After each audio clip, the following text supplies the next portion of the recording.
স্বাধীনতা কি শুধুমাত্র এক ধর্মের? মুসলিমদের অবদান কি ইচ্ছাকৃতভাবে আড়াল করা হচ্ছে? হিন্দু মুসলিম একসঙ্গে লড়াই করেও আজ কেন ইতিহাসে বিভাজনের ছায়া? স্বাধীনতা সংগ্রামে মুসলিম মনীষীদের অবদান কি সত্যি অপেক্ষিত, নাকি আমরা ভুল ইতিহাস পড়ছি? আপনি যদি ভারতবর্ষের নাগরিক হয়ে থাকেন, তবে এই ভিডিওটি দেখা আপনার জন্য অত্যন্ত জরুরি এবং গুরুত্বপূর্ণ। তাই সঠিক ইতিহাস সকলের কাছে পৌঁছে দিতে ভিডিওটি প্রচুর পরিমাণে শেয়ার করুন। আমরা নিরপেক্ষ নই, আমরা সত্যের পক্ষে, যা সত্য তা প্রকাশিত।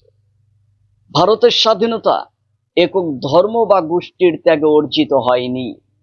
হিন্দু, মুসলিম, শিখ, খ্রিস্টান সহ সকল ধর্মের মানুষের রক্ত, ঘাম ও আত্মত্যাগের ফল।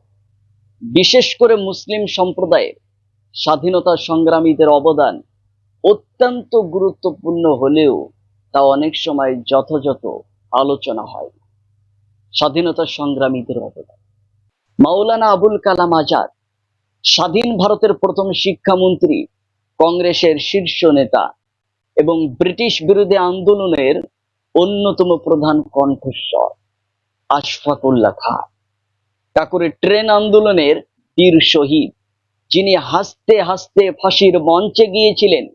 তাই স্বাধীনতা সংগ্রামীদের অবদান শুনে নিন খবরের পর্দায়। খান আব্দুল গফফার খান অহিংস আন্দোলনের প্রতীক, যিনি গান্ধীজির ঘনিষ্ঠ সহযোগী ছিলেন। অসংখ্য সাধারণ মুসলিম কৃষক, শ্রমিক এবং ছাত্ররা ব্রিটিশ শাসনের বিরুদ্ধে আন্দোলনে জীবন উৎসর্গ করেছেন। এই ইতিহাস প্রমাণ করে স্বাধীনতা কোনো একক সম্প্রদায় নয়, এটি ছিল ঐক্যবদ্ধ ভারতের সংগ্রাম। তাহলে প্রশ্ন জাগে, কেন আজকের প্রজন্মকে বিভাজনের রাজনীতির দিকে ঠেলে দেওয়া হচ্ছে? কেন স্বাধীনতা সংগ্রামের প্রকৃত ইতিহাসকে সম্পূর্ণ তুলে ধরা হচ্ছে না?